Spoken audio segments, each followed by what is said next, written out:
कि हम बात तो कर रहे हैं मिडिल क्लास की। मैंने इसीलिए आपसे क्वेश्चन पूछा था कि आप में से कितने लोग मिडिल क्लास है, सबने अपना हाथ ऊपर कर दिया। अब पहले एक बार डिफाइन करते हैं कि मिडिल क्लास का मतलब क्या। अलग अलग डेटा है, उसके अकॉर्डिंग अलग अलग डेफिनेशन है मिडिल क्लास की। पिछले 10-20 साल 30 साल में अगर आप देखेंगे तो महंगाई बहुत तेजी से बढ़ी है, लेकिन ये जो डेफिनेशन है मिडिल क्लास की वो चेंज नहीं हुई है, नंबर 1। नंबर 2, मिडिल क्लास की इनकम इतनी नहीं बढ़ी है, लो क्लास की इनकम तो बढ़ गई है।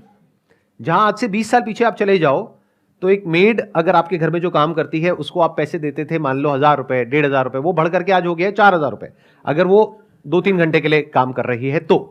और आप मानो अगर वो 4 घर में काम कर रही है तो उसके महीने की इनकम हो गई 16000 रुपए, और उसका हस्बैंड भी मान लेते हैं कुछ ना कुछ अर्न कर रहा होगा, तो वो लोग कमा रहे हैं महीने का 30 से 40 हजार रुपए। तो क्या वो लो क्लास है? और आप कितना कमा रहे हैं जो अपने आप को मिडिल क्लास कह रहे हैं? ये अपने आप में बहुत बड़ा क्वेश्चन है। तो मिडिल क्लास की एक्चुअल में डेफिनेशन क्या है ये समझना पड़ेगा हमको, और ये आपकी लाइफ की सारी प्रॉब्लम्स की जड़ है। ये जो क्वेश्चन आपने पूछा ना, जब तक आप ये नहीं समझेंगे कि मिडिल क्लास का मतलब क्या, तब तक अपनी इन प्रॉब्लम्स के सॉल्यूशन नहीं निकाल सकते। ये कैश फ्लो कभी मैनेज हो ही नहीं सकता। आपको लाख रुपए महीने का भी मिल जाएगा तब भी नहीं हो सकता, जब तक हम ये बारीकी से नहीं समझ लेंगे इन फंडों को।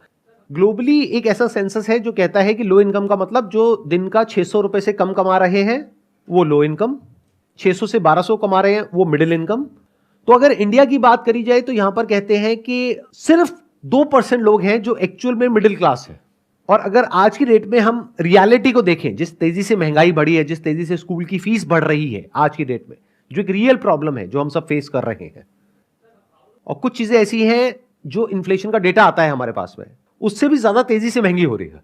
मतलब इन्फ्लेशन का डेटा अगर कह रहा है 6-7%, तो एक्चुअल में अगर आप देखोगे कोई चीज जो आज से 3-4 साल पहले एक्स अमाउंट की थी आज वो डबल तक हो गई है। तो इसका मतलब वो उससे भी तेज बढ़ रही है रियलिटी में, जितना कि पेपर के ऊपर वो डेटा आ रहा है, और इनकम इतनी तो नहीं बढ़ रही है।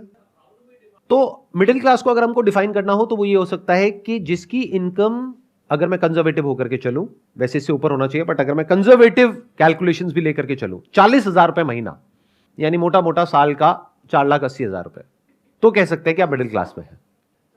तो अगर आपके घर में आप कमाते हो लेकिन आपकी वाइफ नहीं कमाती है, आपके बच्चे ऑब्वियसली नहीं कमाते हैं, तो अगर आपकी इनकम है लाख रुपए महीना, तो हाउस होल्ड में कितने लोग हो गए जो आप पे डिपेंड है?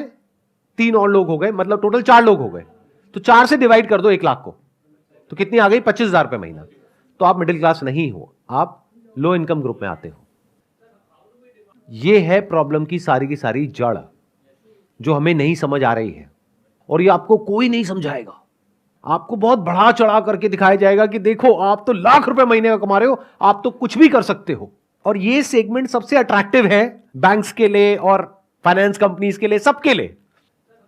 कुछ डेटा है उसके अकॉर्डिंग ये आता है कि अगर आप साल का 6 लाख से लेकर के 18 लाख तक कमा रहे हैं तो आप मिडिल क्लास है।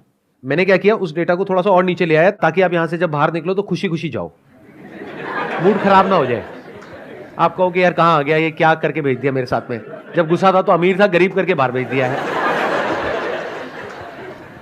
तो अगर 6 लाख होता है तो महीने का 50,000 होता है। मैंने क्या किया, और नीचे ले आया, मैंने कहा 40,000 रुपए महीना।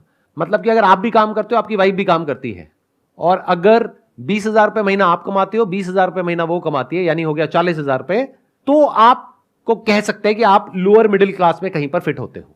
अब मिडिल क्लास में भी अलग अलग सेगमेंट्स हैं, lower middle class, upper middle class. But मोटा मोटा जो डेटा कहता है वो ये कहता है कि अगर आप साल का 5-6 लाख रुपए से लेकर के 20 लाख रुपए तक भी कमाते हो तब भी आप मिडिल क्लास हो। तो इस डेफिनेशन के हिसाब से आप में से कितने हैं जो मिडिल क्लास में? एक बार हाथ ऊपर करिए, यानी कि आप 6 लाख से लेकर के 18 लाख के बीच में है साल की। अब यहां पे गड़बड़ क्या हो रही है, क्योंकि ये कंफ्यूजन है, हमको ये क्लैरिटी नहीं है, इस तरीके से किसी ने खुल करके हमको नहीं बताया है। तो हमें क्या लगता है, क्योंकि हमारे पेरेंट्स अर्न करते थे महीने का 15-20 हजार रुपए, हम अर्न कर रहे हैं 50-60 हजार रुपए, लाख रुपए, तो हमें लगता है कि हम तो पता नहीं क्या है। जबकि हम ये भूल जाते हैं उनके टाइम में जो चीजें थी वो एक अलग लेवल पे थी, प्राइस पॉइंट पे, आज एक अलग प्राइस पॉइंट पे है। महंगाई मानो उनके जमाने से अब तक 20,000 से बढ़ करके 2 लाख पहुंच चुकी है, और आप 50,000 में खुश हो रहे हो। तो जब तक ये क्लैरिटी नहीं आएगी तब तक आप बहुत बुरे तरीके से फंसे रहोगे, तब तक ये कैश फ्लो की प्रॉब्लम आने वाली है, बहुत बुरे तरीके से आने वाली है। आपको गलतफहमी क्या है कि अगर आज मेरी इनकम है 50-60 हजार रुपए, अगर वो 70,000 हो गई ना तो प्रॉब्लम सॉल्व हो जाएगी। हो ही नहीं सकती। मैं बता देता हूं क्यों। जिसको आप लोअर क्लास कहते हो वो एक्चुअल में लोअर क्लास नहीं रहे। अगर आप उनको ध्यान से देखेंगे, उनके हाथ में कौन सा मोबाइल फोन है। बहुत सारे लोग हैं जिन्होंने अपना घर तक परचेज कर लिया है, जबकि मिडिल क्लास में ऐसे बहुत सारे लोग हैं जिनके पास में अपना घर नहीं है और वो अफोर्ड भी नहीं कर सकते, क्योंकि उनका एक टारगेट है कि मेरे को इस लोकेलिटी में ही चाहिए, कि मैं मिडिल क्लास हूं, मैं यहां कैसे रह सकता हूं। बट लोअर इनकम में क्या है, उनके लिए ऐसा कुछ नहीं है बैरियर, तो उन्होंने अपना घर ले लिया है। मानो 5-10 लाख रुपए में कैसे भी करके जोड़ करके अपना घर ले लिया है। नंबर 1। नंबर 2, उनके लाइफस्टाइल में कहीं कोई कमी नहीं है, टीवी है उनके घर में, बट उनको यह गलतफहमी नहीं है कि हम मिडिल क्लास है। उनको क्लियर है कि हम लोअर क्लास है, जबकि एक्चुअल में देखा जाए आपकी डेफिनेशन के हिसाब से वो मिडिल क्लास है। देखना, ध्यान से समझना, जो डेफिनेशन सोसाइटी की है उसके हिसाब से वो एक्चुअल में मिडिल क्लास है, बट उनके माइंड में वो लोअर क्लास में फिट होते हैं, तो वो उसी के हिसाब से चलते हैं। मतलब बच्चे बेस्ट स्कूल में नहीं जाते, गवर्नमेंट स्कूल में जाते हैं। मिडिल क्लास में प्रॉब्लम क्या है, सबसे बड़ा आपका खर्चा क्या है, एजुकेशन, जो बहुत तेजी से महंगी हो रही है। क्योंकि हम क्या कहते हैं, हमको अपने बच्चों की एजुकेशन पे कॉम्प्रोमाइज नहीं करना है, तो हमको बेस्ट स्कूल में बच्चे को कराना है। बेस्ट स्कूल का मतलब क्या है, फीस की अपर लिमिट कोई है ही नहीं, और हर साल बढ़ती चली जा रही है। तो जो लोअर क्लास है उनको ये कंफ्यूजन नहीं है कि हम बहुत अमीर हैं, तो उनको सब कुछ बेस्ट नहीं चाहिए। उनको बेस्ट हॉस्पिटल में नहीं जाना है अपना इलाज कराने के लिए, बेस्ट स्कूल में अपने बच्चों को नहीं भेजना है, बेस्ट लोकेलिटी में नहीं रहना है, ब्रांडेड कपड़े नहीं पहनने हैं। ये बातें चुप तो नहीं रही ना, ये बातें खराब तो नहीं लग रही ना। रियलिटी क्या होती है, थोड़ी सी कड़वी भी लगती है सुनने में, बट इट्स लाइक अ पिल जो थोड़ी सी कड़वी है, लेकिन अगर डाइजेस्ट करोगे तो आपको फायदा होगा एंड में। आप ही के फायदे की बात हो रही है यहाँ पे, अगर ध्यान से सुनोगे तो। ज्यादातर क्या होता है, वो लोग जो इस इल्यूजन में है कि हम मिडिल क्लास में हैं, अगर वो मानो लाख रुपए महीने का कमा रहे हैं, तो एक बहुत बड़ा चंक उनकी सैलरी का पहले तो टैक्सेस में चला जाएगा। प्लस सबसे पहला क्या थॉट आता है माइंड में उन लोगों के, क्योंकि इंडिया कहने के लिए बहुत आगे बढ़ रही है, लेकिन अभी भी बहुत सारे ऐसे लोग हैं जिनकी सोच बहुत ही कंजर्वेटिव है। कह रहे मैं कमा तो रहा हूं, तुम्हें काम करने की क्या जरूरत है। या फिर इसका ऑपोजिट भी हो सकता है कि वाइफ आकर के कहे कि तुम कमा तो रहे हो, मुझे काम करने की क्या जरूरत है। और बहुत केसेस में क्या होता है कि कमाने वाला एक मेंबर है फैमिली में, वाइफ भी उस पर डिपेंड है, बच्चे भी उस पर डिपेंड है, माँ बाप भी उस पर डिपेंड है, और वो कह रहे हैं मैं मिडिल क्लास हूं। अरे घोचू, पहले कैलकुलेट तो कर। मतलब हाउस होल्ड इनकम क्या है उसको डिवाइड करना नंबर ऑफ मेंबर्स से। अगर आज माँ बाप की एज बढ़ रही है तो खर्चे भी बढ़ने वाले हैं। एक भी बीमारी लग गई, और एक नहीं होती आज की डेट में, बहुत सारी बीमारियां हैं। लाइफस्टाइल ही ऐसा है, पोल्यूशन इतना है, और पता नहीं कैसी डाइट है, क्या क्या है, वो मेरे को बताने की जरूरत नहीं है। तो जब एक एक करके बीमारियां लगती है माँ बाप को, तो वो बच्चा, क्योंकि दिमाग से तो बच्चा ही है, अगर थोड़ा बड़ा होता तो समझ जाता कि मैं कितने बुरे तरीके से आगे जाकर के फंसने वाला हूं। उसकी विजन नहीं है। अपने माइंड में वो क्या है कि अरे मैं तो लाख रुपए कमा रहा हूं महीने का, मैं तो सब कुछ कर सकता हूं, माँ बाप का ध्यान भी रख सकता हूं, बच्चों की पढ़ाई भी बढ़िया से बढ़िया करवा सकता हूं। वाइफ कह रही है कि मेरे को काम करना है, नहीं नहीं तेरे को जरूरत नहीं है काम करने की, मैं हूं तो सही कमाने के लिए। तो दुनिया जहान की सारी गलतफहमी है उस आदमी को, और वही सबसे ज्यादा फंसा हुआ है। अगर उस घर में 6 मेंबर्स हैं तो 6 से डिवाइड करो 1 लाख को, और 1 लाख में से पहले टैक्स निकालो, फिर जो इनकम बचती है उसको 6 से डिवाइड करो, महीने का 10-15 हजार रुपए, ये है आपकी एक्चुअल इनकम। और आप कह रहे हो मैं मिडिल क्लास हूं। अगर इनकम बढ़ती है तो एक्सपेंसेस बढ़ जाते हैं, उनको कंट्रोल नहीं कर पाता है आदमी, ये मेन प्रॉब्लम। ध्यान से सुनना, ये मेन प्रॉब्लम नहीं है, ये गलतफहमी है। जब इनकम बढ़ती है तो खर्चे नहीं बढ़ते, हम खर्चे बढ़ा देते हैं गलतफहमी की वजह से। दोनों में जमीन आसमान का फर्क है। समझ गए मैंने क्या कहा? देखो, जो लोअर क्लास में लोग हैं उनकी इनकम बहुत बढ़ गई है, लेकिन उनके खर्चे इतने नहीं बढ़े हैं जितने मिडिल क्लास के बढ़ गए हैं, क्योंकि उनके बच्चों की स्कूल की फीस 10,000 रुपए महीना नहीं है। तो खर्चे अपने आप नहीं बढ़ते हैं, हम बढ़ा देते हैं। महंगाई बढ़ती है, दोनों में फर्क समझ लो। एक है महंगाई जो बढ़ रही है, एक है खर्चे जो आप बढ़ा रहे हो, दोनों में फर्क अच्छे से समझ लो। दो अलग अलग चीजें हैं।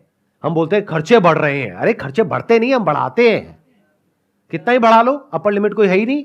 हाँ सर, ना चाहते हुए हमारे खर्चे बढ़ जाते हैं, क्योंकि हम नहीं चाहते लेकिन वाइफ चाहती हैं, तो हमारी मजबूरी आती है। तो वाइफ क्या चाहती है?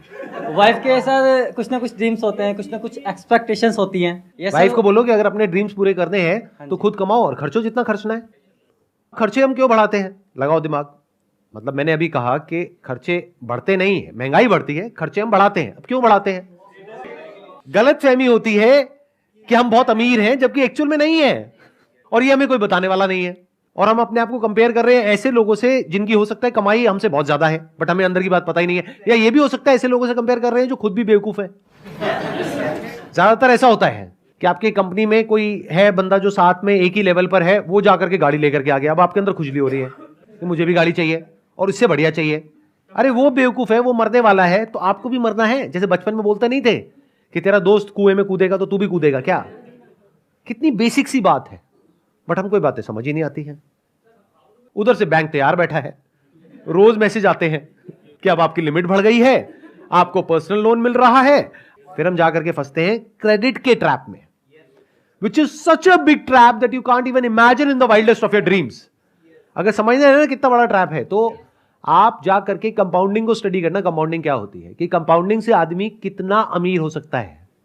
मतलब कंपाउंडिंग क्या होती है कि जब आप किसी जगह पर इन्वेस्ट करते हो, मानो आपने म्यूचुअल फंड में इन्वेस्ट किया, साल की 10-12% की रिटर्न आई, तो अब आप कहोगे एफडी में आ रही है 6-7%, वहां आ रही है 10-12%, तो इतना फर्क नहीं है।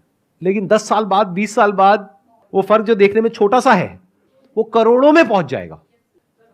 अगर आपको इंटरेस्ट मिल रहा है तो आप कितने अमीर हो सकते हो उसकी कोई लिमिट नहीं है। तो अगर आपको इंटरेस्ट देना पड़ रहा है तो आप कितने गरीब हो सकते हो उसकी भी कोई लिमिट नहीं है। यह बात समझ आनी चाहिए।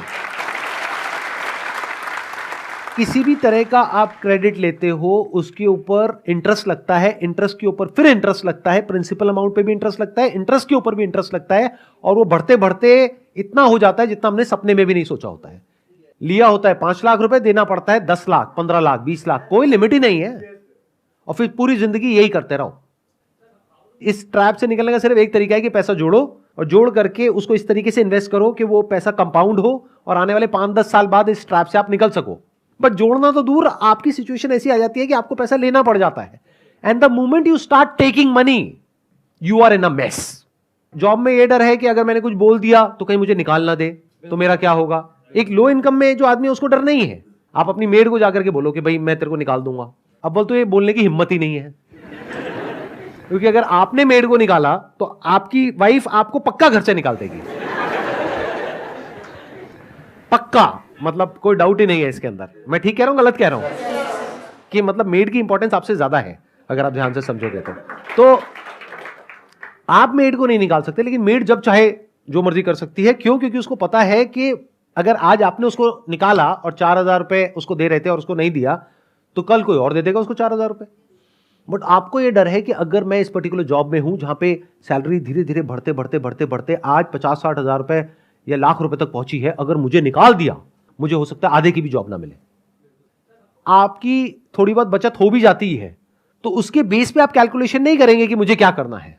आपको कैलकुलेशन करनी है अगले 10 साल बाद क्या होने वाला है, 10 साल बाद महंगाई कितनी होगी, 10 साल बाद मेरी कमाई कितनी होगी, 10 साल बाद मेरे खर्चे कितने होंगे, 10 साल बाद मेरे बच्चों के स्कूल की फीस कितनी होगी। यह प्लान करना पड़ेगा। इंडिया में एक और बहुत बड़ी प्रॉब्लम है, बहुत बड़ी मतलब बहुत बड़ी। वो क्या है? लड़का लड़की का चक्कर। एक लड़के के चक्कर में एक ऐसी फैमिली जो अफोर्ड नहीं कर सकती, 4 लड़कियां हैं घर में, एक लड़का है, सबसे छोटा लड़का है। सबसे बड़ा होता तो 4 लड़कियां नहीं होती। कड़वा है लेकिन सच है। वो बंदा अपना और अपनी बीवी का खर्चा ही नहीं उठा सकता। अब घर में 5 बच्चे आ गए हैं, अब इन 5 बच्चों का फ्यूचर कैसा होगा। तो ये समझ करके हमको आगे बढ़ना है लाइफ में। अगर ये समझ करके आगे बढ़ेंगे तो आने वाले 10 साल बाद आप नहीं फंसोगे। हो सकता है आप ऑलरेडी फंस चुके हो, जो यहां पर बहुत सारे लोग बैठे होंगे कि सर अब तो फंस गए, अब एक लेवल आ गया, उससे नीचे तो हम जा ही नहीं सकते। तो आपके अंदर इतना दम होना चाहिए कि अपने लेवल से आप नीचे जा सको कॉन्फिडेंस से, और कॉन्फिडेंस से दुनिया को बता सको कि भाई मैं हिसाब से चलता हूं, इसमें गलत क्या है। एट मैक्स ये हो सकता है कि आपके रिलेटिव्स, आपके फ्रेंड्स कहेंगे देखो कितना कंजूस है। हाँ हूं। कंजूस होना बेवकूफ होने से बेटर है कि लॉन्ग टर्म में लोग कहें, 5 साल बाद लोग कहें कि देखो कितना बेवकूफ है, कमाई थी नहीं, खर्चे बढ़ा लिया, आज देखो सड़क पे आ गया। ये बेटर है, या फिर आज लोग आपको बोले या फ्यूचर में भी लोग आपको बोले देखो कितना कंजूस है, लाख रुपए महीने कमाता है, ये क्या 2 लाख की गाड़ी रखी हुई है, एसयूवी लेनी चाहिए, उसको देखो उसके साथ में है वो 20 लाख की गाड़ी में घूमता है। ये बातें सुनने में हो सकता है थोड़ी सी कड़वी लगेंगी, लेकिन हो सके तो इसको डाइजेस्ट कर जाओ, आपके फायदे के लिए है ये। आपको देखना है आप किस सिचुएशन में हो। अगर ऑलरेडी फंस गए हो तो जिस वजह से फंसे हो उसको हटाओ।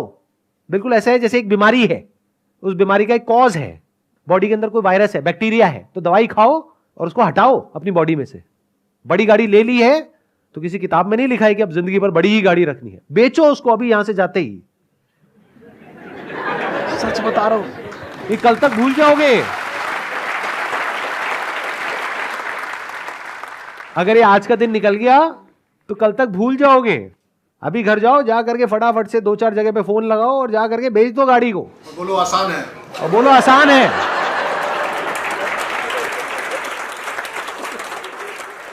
जैसे अभी आपने कैलकुलेशन समझाई कि डिवाइडेड को जितनी भी इनकम है टोटल, आप उसको पर्सन है जितने भी उससे डिवाइड कर दो। जैसे अभी मेरी 40,000 है और मेरी वाइफ भी 40,000 के, तो 80,000 मुझे सही लगता था। तो अब मैंने डिवाइड करा तो यार मैं तो 20,000 भी नहीं आ रहे, टोटल 6 बंदे। और इसी से एक रिलेटेड है कि जैसे भाई ने बताया, सेम मैंने अपने ऑफिस में गया, मेरी 5 साल पहले 30,000 थी और अब 40,000 के आसपास की इनकम है। तो मैंने उनको बोला, उस टाइम पे मेरे 20,000 रुपये महीने सेव हो जाते थे, थोड़ा सा बैंक बैलेंस भी ऐसा नहीं है। तो मैंने उनसे बोला, सर अब मेरी 2 गुड़ियाँ हैं, एक का भी अभी प्ले स्कूल में एडमिशन करा है, तो थोड़ा सा आप देखो, अप्रेजल का भी मत है। कह रहा कंपनी नहीं निकाल रही, यही अप्रेजल है।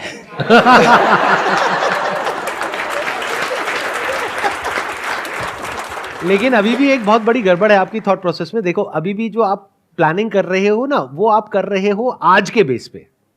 ध्यान से सुनो मेरी इस बात को। फाइनेंशियल प्लानिंग कभी भी आज के बेस पे नहीं करी जाती है। आने वाले 5 साल बाद, 10 साल बाद, 20 साल बाद क्या होने वाला है, उसके बेस पे आज फाइनेंशियल प्लानिंग करी जाती है। फिर चाहे वो सेविंग्स हो, चाहे एक्सपेंसेस हो, चाहे इनकम हो, सबकी प्लानिंग पहले से करी जाती है। अभी तक मैंने जो भी कुछ कहा है, आई होप कि आप में से बहुत सारे लोगों को कुछ क्लैरिटी आई होगी, कुछ अंडरस्टैंडिंग आई होगी। तो अब क्या आप कुछ ऐसा सोच रहे हो कि आज मुझे घर जाते ही, आज या कल के अंदर अंदर कोई स्टेप उठाना है, तो वो स्टेप उठाना है तो वो क्या है? Sir, I'm a doctor by profession. I'm ENT surgeon, head and neck surgeon, and my wife is also doctor. We have 2 cars. I'm going to sell like 1 car. पक्का?